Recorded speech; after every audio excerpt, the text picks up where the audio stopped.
Good afternoon and welcome sa aking munting channel. Pinaunlakan nga nitong si Jasmine ang paanyaya nga nitong si Iris na samahan nga siya na tuklasin kung saan nga at sino nga yung sinasabi ni Max na Jasmine sa kanyang birthday celebration. Kaya nga tinawag niya itong si Lavender dahil siya nga ang nag-ayos at nag-decorate sa kanyang birthday celebration, kung kaya't ito nga ang lahat ng makakita or baka nga merong kakaibang tao nga na maaari nga nagpunta nga sa kanyang birthday celebration dahil yun nga ang sabi nito nga si Max bago nga siya dalhin sa hospital or bago nga siya mabunggo ng sakyan. Nasabi niya nandoon si Jasmine Flores sa mismong araw nga ng kanyang selebrasyon at dito nga ay hindi naman tumanggi itong nga si Jasmine sa paunlak nito nga si Iris at dito nga ay nasuggest pa niya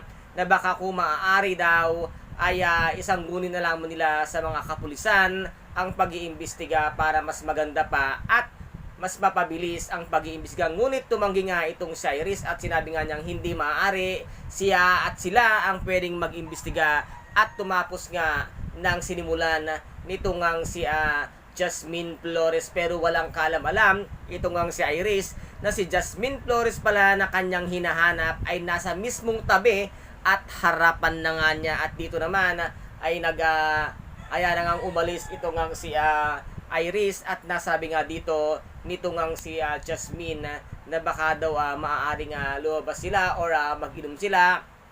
At nasabi naman nito ngang si Iris na ayaw niya at uuwi na nga lamang siya, ngunit sinabi nga niyang okay siya. At nasabi naman dito nito ngang si Jasmine na hindi siya okay at meron mo daw siyang sasakyan na maaari na nga lang siyang ihatid once nga na mapasarap sila sa pag-iinuman. At dito nga ay pinaunlakan na rin nito ngang si Iris ang anyaya nga nitong si Jasmine. At dito nga ay habang nagkukwentuhan sila at nasabi niya nga dito na meron siyang napansing kakaiba at ito nga ay naging interesado dito si Iris sa kanyang napansin. At dito nga ay sinabi niya kung ano at nasabi naman dito nito nga si Jasmine na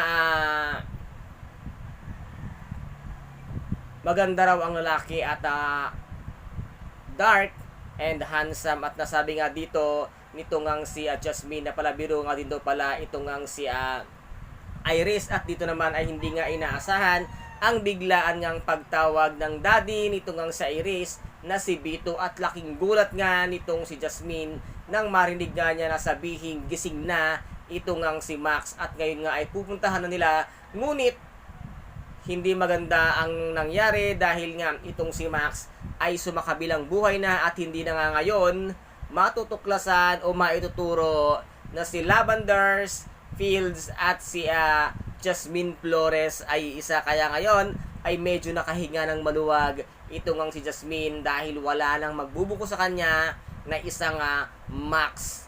Kaya ngayon nagdiriwang o magiging masaya nga ang pag-uwi nitong ang si Jasmine dahil nakaligtas at nakalusot siya dito nga kay Max. Kaya guys, ito po ang ating pakaabangan dito nga sa Lavender Fields, ang mga kapanapanabik at napaka-intense na mga kaganapan. At kung nagustuhan po ninyo ang aking videos for today, paki-subscribe na lamang po ng aking channel, paki-like and share para maging update kayo sa lahat ng gagawin kong videos. Maraming salamat po. Ingat, God bless and bye-bye!